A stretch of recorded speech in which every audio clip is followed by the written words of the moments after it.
안녕하세요. 네. 네. 오늘은 우리 그 어머님들이 이제 임신을 하시고 나서 좀 많이 걱정하시는 부분. 가장 큰 고민이죠. 네네, 튼살. 네. 튼살은 그 관리하는 게, 트기 전에 관리하는 게 굉장히 중요하다고 합니다. 이미 조금씩 갈라지기 시작하면 그때는 늦었다고 네, 해요. 맞아요. 그래서 이제 임신 한 이제 4개월 이때쯤부터 뭔가 배가 건질건질하기 이전부터 미리 트기 전부터. 네, 트기 전부터 네.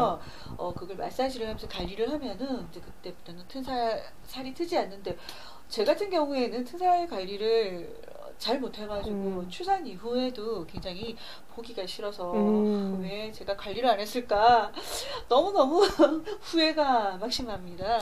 예, 이제 급격히 살이 찌고 이렇게 하면서 피부에 이렇게 자국 같은 게 생기는 건데, 그렇죠. 피부가 좋아. 그 피부 결이 좋으면, 사실은 좋아지면 그게 급격히 살이 쪄도 그렇게 자국이 안 나거든요. 그래서 미리부터 관리를 하시라는 거죠. 네.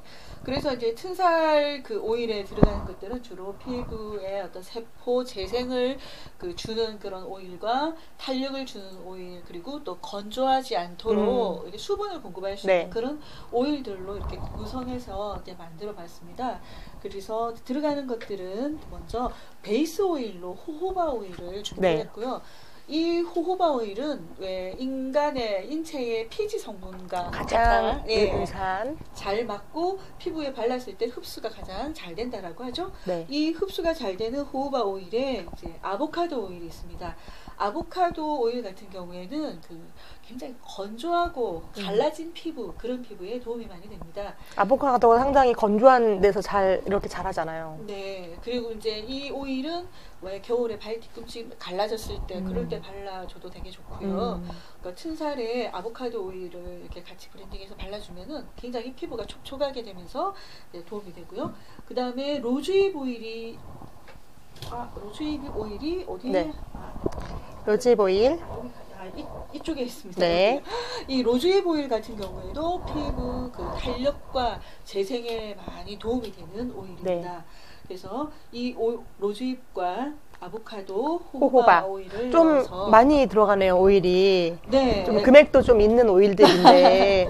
네. 근데 사실 그만큼 튼살 크림 되게 비싸잖아요. 네네, 그렇죠. 네, 우리가 시중에서 이렇게 살 때도. 그래서 이 정도의 투자는 좀 하셔야, 우리가 피부를 깨끗하게 트지 않게 유지할 수 있을 것 같아요. 네.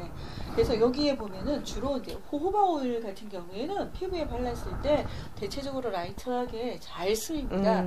그렇기 때문에 우리가 이 로즈잎이나 아보카도는 호호바에 비해서 조금 묵직하죠. 묵직하고 좀 끈끈한 그런 부분이 있습니다. 그래서 요걸 잘 비율을 정해가지고 섞어주면 호호바랑 같이 브랜딩해서 바르는데, 나는 몸이 너무 건조하다, 그래서 좀 아보카도나 호호바 로즈잎을 더 많이 넣어야 충분히, 되겠다라고 생각하시는 분들은 조금 더 넣으셔도 상관없고, 지금 구성한 브랜딩은 이제 그 호호바와 아보카도, 로즈잎이 제일 잘 섞일 수 있는 그 비율로 구성을 했습니다. 네. 그래서 이대로 만들어 보시면서 보존제가 있습니다. 비타민 E, 토코페롤이라고 하죠. 이 토코페롤도 피부에 영양분을 주는 그런 성분인데, 이 비타민 E를 넣는 이유가 뭐냐면은 굉장히 이 비타민 E도 항산화 기능을 굉장히 많이 합니다.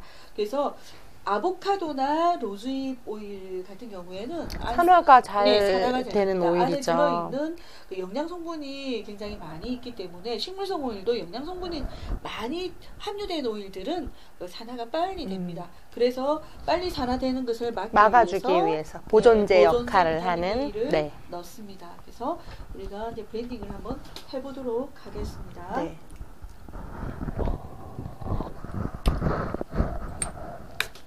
용기를 소독을 하고요. 네, 호호바 오일 35ml라고 했는데, 여기 3분의 1 정도 넣을게요. 3분의 1이라기보다는 여기 50ml 공병이거든요. 그러면 네네. 50ml. 네, 5분의 3? 50ml에 35ml면은 네. 반 이상 넣어야겠네요. 네, 반에서 조금만 더 하고 나중에 채워주시면 될 것 같습니다. 3분의 2? 네네, 그 정도 하시고. 그리고 뭘 넣을까요? 네, 이 정도면 되겠습니다. 네. 그리고 비타민 E를 1g 넣어주시고요. 보존제거든요. 네네. 비타민 E는 1g은 그냥 찍 한번 짜는 걸로. 이게 잘안 비타민 나와요. E는 생각보다 무게가 잘 나가지 않습니다. 그래서 그럼 조금 더. 네네 조금만 더 넣으시면 네. 네네 그 정도 넣으시면 네. 되고요.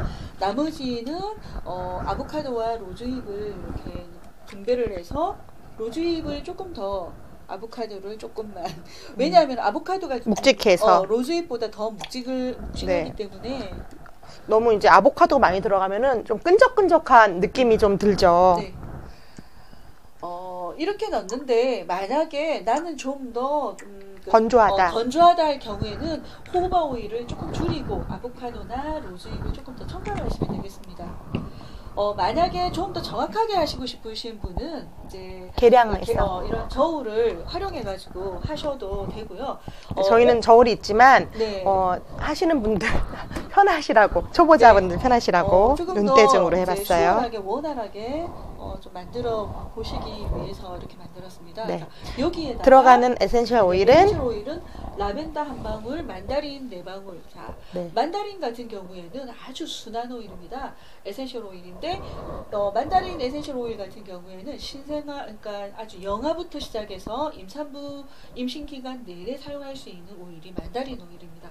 네. 그래서 이제 이 오일은 보통 임신 4개월부터 쓰겠죠. 그렇기 때문에 이걸로 이제 마사지를 해야 되니까 만다린 오일. 만다린 같은 경우는 이것도 시트러스 계열, 귤 계열 오일이거든요. 아마 요즘 청귤 청 많이 담가 드시잖아요. 우리가 옛날에 청귤 같은 경우는 먹지 않았는데 청귤이 그린 만다린이에요. 이건 만다린이지만 그런 비슷한 종류라고 보시면 돼요. 네, 만다린은 바로 귤을 만다린이라고도 하기도 하죠.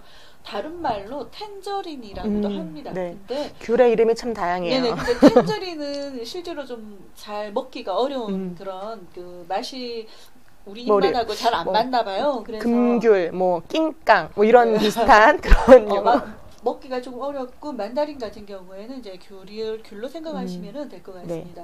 자, 그리고 그래서 라벤더 한 방울, 만다린 4방울을 넣었는데 만다린 넣으셨나요? 아니요.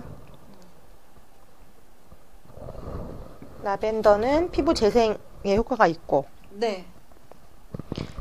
수분을 또 보충시켜주는 그런 역할도 하고요. 네.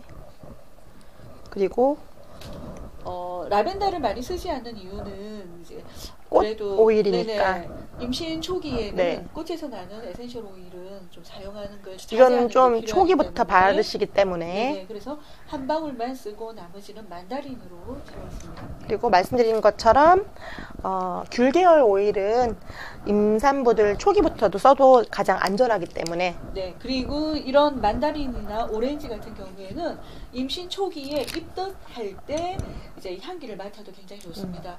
손수건에 한 방울 떨어뜨려서 이렇게 손수건을 날리면서 향기를 흡입을 하게 되면은 그 어떤 메스꺼움이라든지 그런 구토를 좀 막을 수 있는 그런 오일들입니다.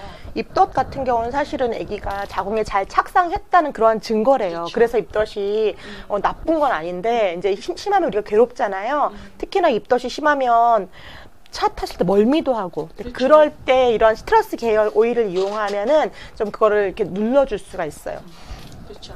아이가 이제 어떤 생명력이 얼마나 진짜 소중한지 다시 한번 확인하는 건데, 네, 맞아요. 내가 안전하게 잘 착상을 했기 때문에 엄마 조심하세요라는 그런 신호가 맞아요. 바로 네. 입덧이라고 하죠. 네. 네네. 그래서 이렇게 해서 우리가 오늘 네. 튼살 크림, 네, 튼살 오일. 네, 수시로 샤워하고 발라주시고 수시로 이렇게 발라주시고 가렵기 전에부터 이렇게 바르는 것들이 중요하다고 합니다. 그래서 아토피 같은 경우도 사실은 아토피 증상이 나왔을 때가 아니라 네. 우리가 그 오기 전부터 발라줘야 되거든요. 그러니까 그렇죠. 피부 같은 경우 우리 아이도 아토피는 아닌데 조금 건조한 기가 왜 겨울 되면 오잖아요. 네. 그랬을 때 병원에 갔을 때 선생님이 하신 말씀이 봄, 여름부터 그거를 해줘야 보습을 해주면 겨울에 이런 증상이 안 나타나는데 우리가 사실 여름에는 왜 이렇게 샤워시키고 덥고 끈적끈적거리니까 잘 안 발라주잖아요. 그게 겨울에 나타난대요. 그래서 튼살도 트기 전부터 트고 나서 바르면 이미 늦으리. 그래서 그 전부터. 네, 그래서 이제 이게 지금 저희가 50ml로 만들었는데 용량을 좀 더 늘리고 싶으시면 그 배로 이렇게 계산을 하셔가지고 만드시면 되고요. 비율만 잘 기억하시면. 그렇죠. 네. 그 튼살 크림이나 튼살 오일을 실제로 구매를 하려고 하면은 비싸요. 가격이 네, 굉장히 비싸요. 비싸더라고요. 그래서 이제 저렴하게 인터넷에서 이런 오일을 구매를 하셔서 이렇게 집에서 만들어서 자, 안심하고 많이 이렇게 사용하시는 게 굉장히 좋을 듯합니다. 네. 네, 오늘은 이렇게 튼살 오일을 네. 만들어봤습니다. 임신하고도 출산 후에도 비키니 입으시는 여러분 되기를 바랍니다. 네. 수고하셨습니다. 감사합니다. 네.